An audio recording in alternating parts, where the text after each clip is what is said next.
എന്താ സാർ ഇങ്ങനെ ഇങ്ങനെ മൂടി കെട്ടിയ മുഖവുമായിട്ടിരുന്ന ഞാൻ എങ്ങനെയാ സന്തോഷത്തോടെ പോകുന്നത്?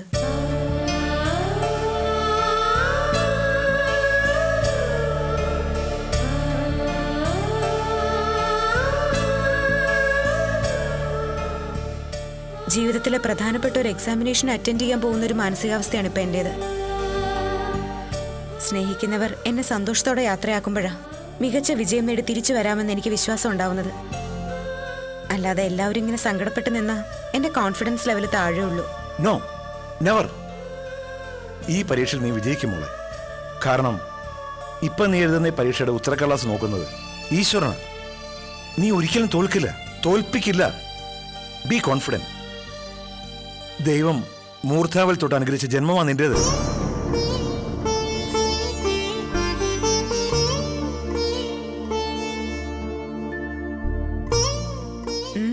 എന്തുപറ്റി? എന്നോടൊന്നും പറയാനില്ല ദീപു ചേട്ടന്? ഞാനും ഗൗരിയോടൊപ്പം വന്നോട്ടെ. ആരും കൂടെയില്ലാതെ തനിച്ച്. വേണ്ട, എല്ലാവരുടെയും പ്രാർത്ഥന മാത്രം മതി എനിക്ക്.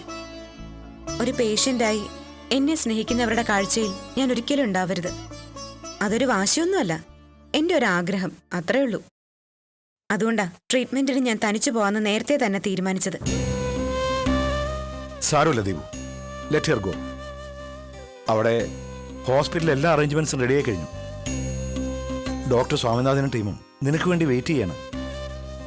സ്വാമിനാഥനുള്ളപ്പോ പിന്നെ ഒരു പേടിയുടെ ആവശ്യമില്ല. അതിന് പേടി എനിക്കല്ലല്ലോ, മറ്റുള്ളവർക്കല്ലേ. എല്ലാം അറിയുന്ന സാറിന് പോലും എന്റെ കാര്യത്തിൽ ഒരല്പം പേടിയുണ്ടെന്നുള്ളത് നേരല്ലേ? നോ ഡിയർ, നിന്റെ കാര്യത്തിൽ എനിക്ക് ഒരു പേടിയില്ല. എന്നാ പിന്നെ ഈ യാത്ര ചോദിച്ചുള്ള മെലോഡ്രാമ നമുക്ക് ഒഴിവാക്കാം. എന്റെ ട്രിപ്പ് കഴിഞ്ഞു വരാം. ഞാൻ ഇറങ്ങട്ടെ. പോയിട്ട് വാ മോളെ.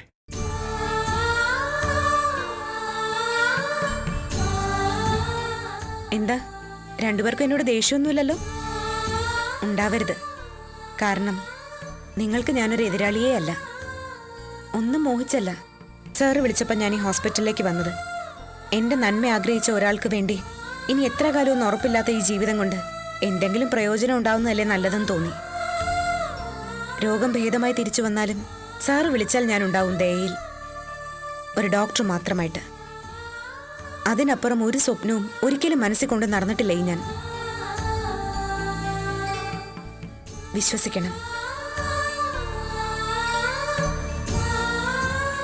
തിരിച്ചു വരാൻ സാധിച്ചാൽ എന്നെ ഒരു നല്ല സ്നേഹിതയായി, ഒരു പാവ അനിയത്തിയായി കാണണം. പൊയ്ക്കോട്ടെ.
ചേച്ചി എന്തിനാ സങ്കടപ്പെടുന്നേ? അച്ഛനും അമ്മ എന്റെ കൂടെ ഉള്ളപ്പോ ഒരു കുഴപ്പവും വരില്ല എനിക്ക് ആ ഒരു വിശ്വാസമുണ്ട്. ആരുമില്ലാതെ നീ തനിച്ച് എന്തിനാ മോളെ നീ വാശി പിടിക്കുന്നേ? ഞാനും കൂടി പോന്നോട്ടെ നിന്റെ കൂടെ? വേണ്ട ചേച്ചി, ആരും വരണ്ട. ഞാൻ പറഞ്ഞല്ലോ, അകത്ത് കിടക്കുന്ന വേണ്ടപ്പെട്ടവരുടെ സ്ഥിതി എന്താണെന്നറിയാൻ ഐസിയുവിന് പുറത്ത് ടെൻഷൻ അടിച്ചു നിൽക്കുന്ന എത്രയോ പേരെ ഞങ്ങൾ ഡോക്ടേഴ്സ് സ്ഥിരം കാണുന്നതാ. അങ്ങനെ നെഞ്ചിലൊരു പിടപ്പുമായി എനിക്ക് വേണ്ടി ആരും കാത്തു നിൽക്കുന്നത് എനിക്ക് സഹിക്കാൻ കഴിയില്ല. കൂടെ ആരുമില്ലെങ്കിൽ ട്രീറ്റ്മെന്റിന്റെ ഓരോ സ്റ്റേജിലും എനിക്ക് സമാധാനമായിട്ടിരിക്കാലോ. ശരീരത്തിനും മനസ്സിനും ഒക്കെ ഒരുപാട് ചേഞ്ചസ് ഉണ്ടാവുന്ന ഘട്ടങ്ങളുണ്ട്. ആ അവസ്ഥയിൽ എന്നെ ആരും കാണരുതെന്നൊരാഗ്രഹം. അതാ ഞാൻ തനിച്ചു മതിയെന്ന് പറഞ്ഞത്. അത് മാത്രമല്ല, അടുത്ത മാസം അമ്മാളുന്റെ സ്കൂൾ അടക്കിയല്ലേ. ആ സമയത്ത് അവളുടെ ഓപ്പറേഷനും നടത്തണ്ടേ. അപ്പൊ ചേച്ചി പൂർണ്ണമായും അവളുടെ അടുത്ത് തന്നെ വേണം.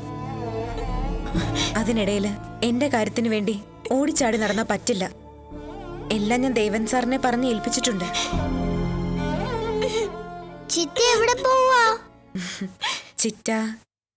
ചിറ്റ കുറച്ചു നാളത്തേക്ക് ഒരിടം വരെ പോവാ മോളെ. മോള് ചിറ്റ വേഗം വരാൻ വേണ്ടി പ്രാർത്ഥിക്കണം കേട്ടോ. ഞാൻ എന്നും ചിറ്റയ്ക്ക് വേണ്ടി പ്രാർത്ഥിക്കുമല്ലോ. ഇടുക്കി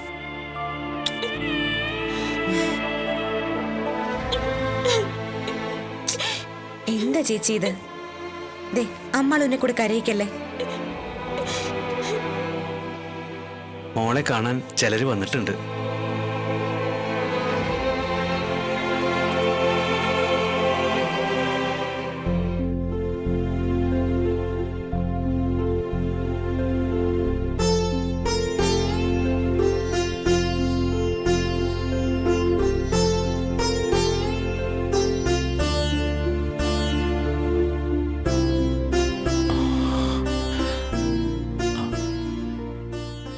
ഞാൻ വിളിച്ചിട്ടാ ഇവര് വന്നത്.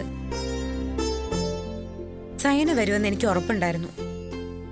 അലഞ്ചേട്ടന്റെ കാര്യത്തിൽ ഞാൻ ഒന്ന് പേടിച്ചു. ഒരിക്കലും ഇനി വരില്ല എന്നൊക്കെ പറഞ്ഞ് ചേച്ചിയോട് പിണങ്ങിയല്ല അന്ന് ഇവിടുന്ന് പോയത്. അതുകൊണ്ട് ഒരു ചെറിയ ടെൻഷൻ. ഗൗരി, ഒന്നുമില്ല അലഞ്ചേട്ടാ. ദാ ഇതുപോലെ എല്ലാവരെയും ഒരുമിച്ചൊന്ന് കാണാൻ ദൈവം ഒരു ചെറിയ കാരണം ഉണ്ടാക്കുന്നു. അതിന് ഞാനൊരു നിമിത്തമാവുന്നു. അത്രേ ഉള്ളൂ. എന്റെ തിരിച്ചുവരവിന് വേണ്ടി പ്രാർത്ഥിക്കാൻ നിങ്ങളൊക്കെ ഉള്ളപ്പോ ഈശ്വരൻ ആ പ്രാർത്ഥന കേൾക്കാതിരിക്കില്ല എന്ന് എനിക്ക് ഉറപ്പുണ്ട്. സൈന, അറിഞ്ഞോ അറിയാതെയൊക്കെ പരസ്പരം ഒരുപാട് വേദനിപ്പിച്ചവരാണ് നമ്മള്. ദാ ഇവിടെ ഇപ്പോ എല്ലാ പിണക്കങ്ങളും മറന്ന് നമ്മൾ ഒന്നാവുകയാണ്. പരസ്പരം ശത്രുക്കളായി കഴിഞ്ഞ ആ ദിവസങ്ങളെ മറക്കണം നമുക്ക്. എന്നും ഒരു നല്ല സുഹൃത്തായി ഇയാള് ഞങ്ങൾക്കൊപ്പം ഉണ്ടാവണം. ഗൗരി, എന്റെ എല്ലാ തെറ്റിനും നീ എന്നോട് ക്ഷമിക്കണം.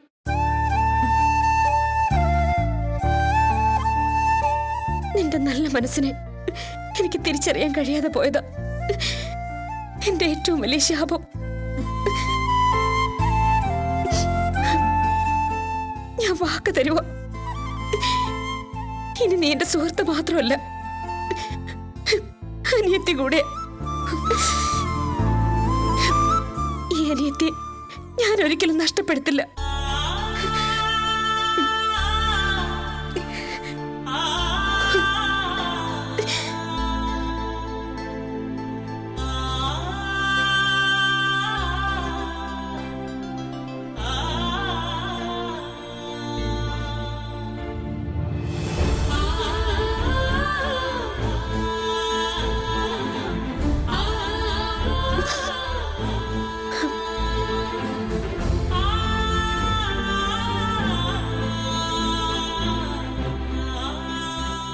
ഒരിക്കൽ അലൻ എന്റെ കഴുത്തിൽ മനസ്സില്ലാ മനസ്സോടെ കെട്ടിയ മിന്ന ഇത്. പൊട്ടിച്ചെടുക്കാൻ നിങ്ങൾ പലതവണ ശ്രമിക്കുകയും ആഗ്രഹിക്കുകയും ചെയ്ത മിന്ന്. മുൻപ് ചണ്ണിച്ചായം പറഞ്ഞത് ശരിയാണെന്ന് എനിക്ക് ബോധ്യമായി അലൻ.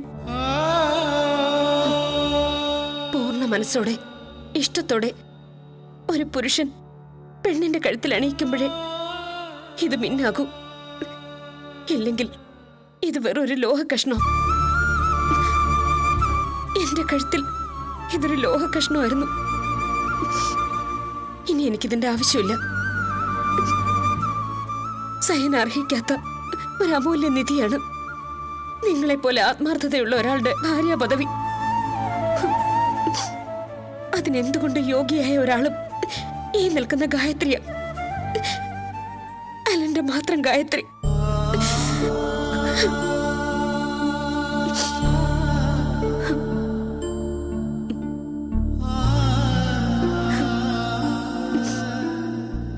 ഗായത്രി, നമ്മൾ തമ്മിൽ ഒരു വാക്കുണ്ടായിരുന്നു. അലനിൽ ഒരവകാശവും എനിക്കില്ലെന്ന് ഞാൻ പൂർണ്ണ മനസ്സോടെ പറയുന്നത് വരെ അലൻ ഗായത്രിയുടെ ആരും ആയിരിക്കില്ല എന്ന്. ദാ, പൂർണ്ണ മനസ്സോടെ സന്തോഷത്തോടെ സൈന പറയുന്നു. ഈ നിൽക്കുന്ന അലൻ ജോസഫിൽ സൈനയ്ക്ക് ഒരു അധികാരമില്ല. നിറഞ്ഞ മനസ്സോടെ ഇയാളെ ഞാനിവിടെ ഏൽപ്പിക്കുന്നത്.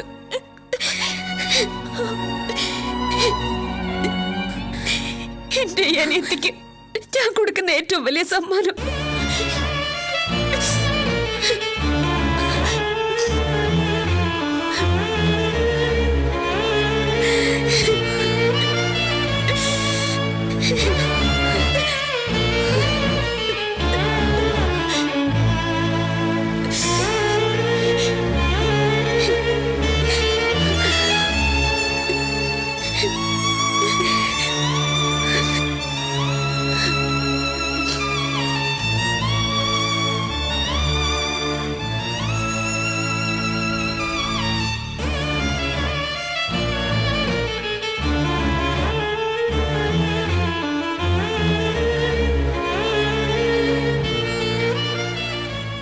ഒരപേക്ഷയുള്ളൂ രണ്ടുപേരോടും. ഒരിക്കലും വെറുപ്പോടുകൂടി എന്റെ മുഖം ഓർക്കരുത്.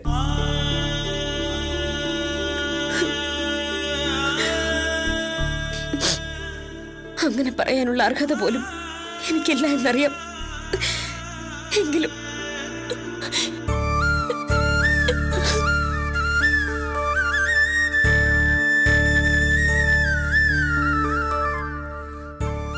ഇപ്പൊ സന്തോഷമായല്ലോ രണ്ടാൾക്കും? അതോ അന്നത്തെ പിണക്കം ബാക്കിയുണ്ടോ ഇപ്പോഴും?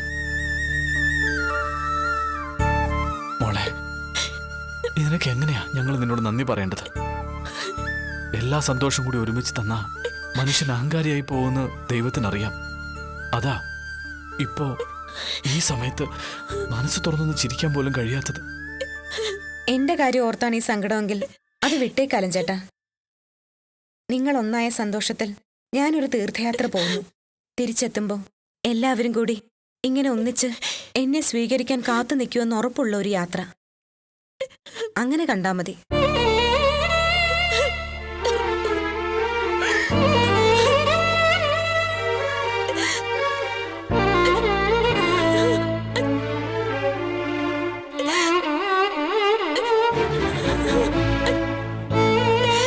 ഗായത്രി,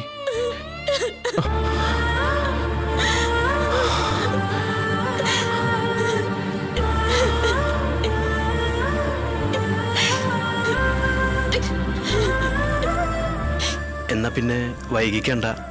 വണ്ടി റെഡിയാ. 4:30 മുതൽ രാഹുകാല. അതിനു മുമ്പ് ഇറങ്ങണം. മോളെ. കൃഷ്ണേട്ടാ, എന്റെ ബാഗ് ഒന്ന് എടുത്തു വെച്ചേക്കണേ. ഓ, എന്നാ പിന്നെ എല്ലാവരും കൂടി എന്നെ അങ്ങ് യാത്രയാക്കല്ലേ? ഗായത്രി, എന്താ ഇത്? ഗൗരിക്ക് ഒന്നും സംഭവിക്കില്ല. സന്തോഷത്തോടെ വേണ്ടേ നമുക്ക് അവളെ യാത്രയാക്കാൻ?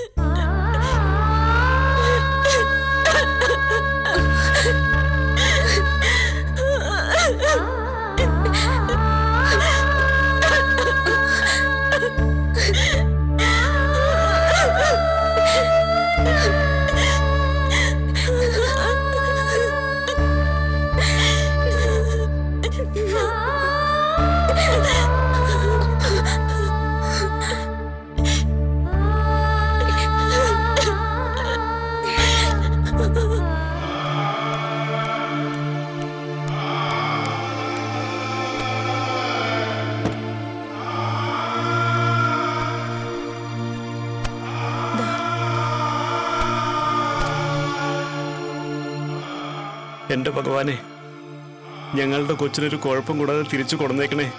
എന്നാലും സഹായത്തിന് ഒരാൾ പോലും ഇല്ലാതെ ഗൗരിമോള് തനിച്ച്. ഒറ്റയ്ക്ക് പോണ്ടെന്ന് എല്ലാവരും നിർബന്ധിച്ച് പറഞ്ഞതല്ലേ. വേണ്ടാന്ന് നിർബന്ധം പിടിച്ച പിന്നെ എന്ത് ചെയ്യാൻ പറ്റും? എത്രയ്ക്കായാലും സങ്കടം കാണാതിരിക്കുമോ അതിന്? എല്ലാവരും എല്ലാ പിണക്കും മറന്നു ഒരുമിച്ചപ്പോ ആ പാവത്തിന് മാത്രം ഇങ്ങനൊരു ഗതി വന്നല്ലോ ഈശ്വര.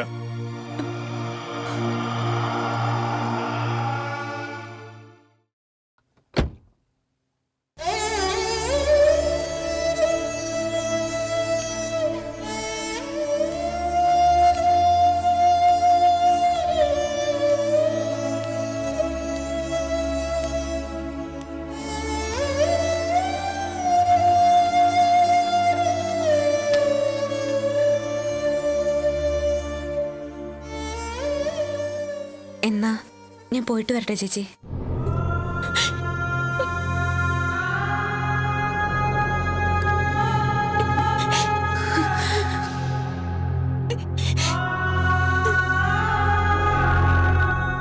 ചേച്ചി കരയില്ല ചേച്ചി. എനിക്ക് ചേച്ചിയുടെ സങ്കടം കണ്ടിട്ട് പോകാൻ പറ്റില്ല.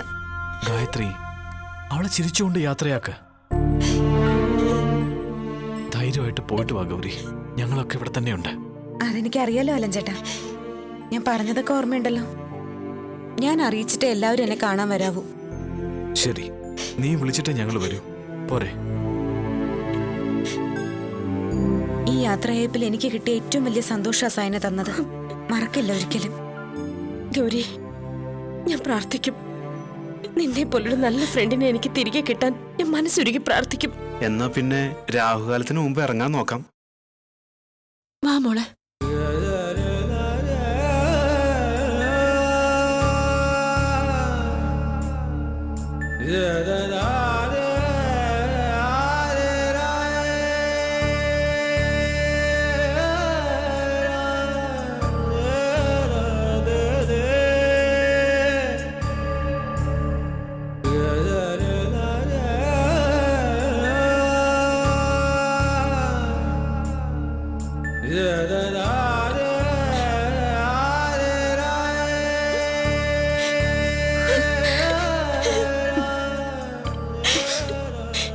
ചേച്ചി വരും. വരാതിരിക്കാൻ ചേച്ചിക്ക് കഴിയില്ല മോളെ. നീ ഇല്ലാതെ എനിക്ക് പറ്റില്ലടി.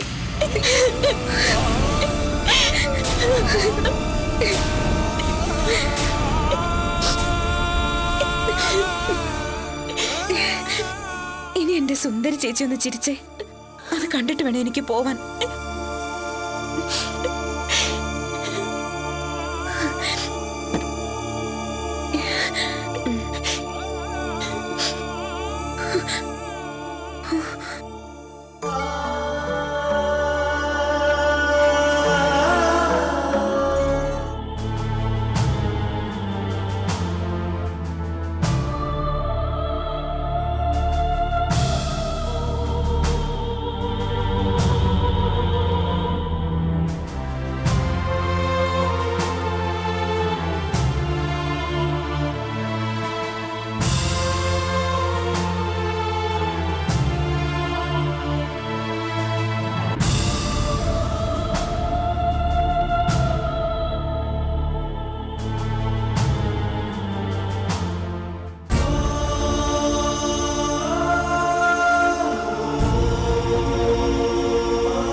ധീരന